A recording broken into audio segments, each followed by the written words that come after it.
আমি আর থাকতাম না, আমি এবার চইলা গেলাম। কিছু হইলেই সইলা গেলাম। শুনো, তুমি যে আমার লাগে এত বড় প্রতারণা করবে আমি জীবনেও কল্পনা করি নাই। আমি কি করলাম? তোমার ফোনে মাইয়ারে কল দেয় আর তুমি কিছু করো নাই। আচ্ছা, রং নাম্বারে তো কল আইতেই পারে, ওইটা কি আমার দোষ? রং নাম্বারে খালি তোমার নাম্বারই কল আসে।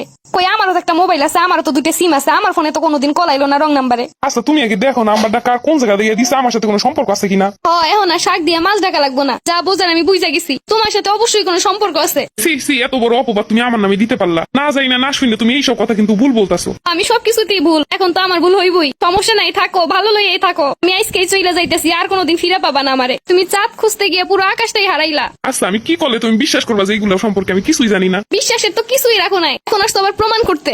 আমারে যখন ভালোই লাগে না, তাহলে এতদিন আমারে নিয়ে এমন চিনিমিনি কেন খেললা? তোমারে নিয়ে আবার আমি কি খেললাম? আর আমি করলামটা কি সেটাই তো বুঝতাছি না। কোনো কেউ যদি আমার ফোনে কল দেয়, ওইটা কি আমার দোষ? আচ্ছা, রং নাম্বারে কল দিব, পুরুষ মানুষ দিত, মহিলা মানুষ কেন রং নাম্বারে কল দিবে? এইটা কি আমার দোষ? শোনো, তুমি আমারে যতই ভুলভাল বুঝা, আমি ঠিকটা বুঝাই গেছি। আচ্ছা, তুমি কি আমার ভিতরে এমন কিছু দেখছো যেটাই বোঝা যায় আমি অন্য কারোর সাথে কথা বলি? থাকবো না তো বোঝার উপায়। বাইরে কিছু করলে বউয়ের সাথে তো সুন্দর ব্যবহার করবাই ঘরে আইসা, কেন বউ বুঝতে না পারে, ধরতে না পারে? এইবার বুঝলাম মানুষ কেন কয় যে বউয়ের সাথে বেশি ভালো না। এদের সাথে ভালো ব্যবহার করলেও সন্দেহ করবে, খারাপ ব্যবহার করলেও সন্দেহ করবে। সন্দেহ করানোর কাম কি আমি করছি না তুমি করছো? তুমি সব দোষ কইরা এখন এমন ভাবে কথা কইতেছো জানো সব দোষ আমার।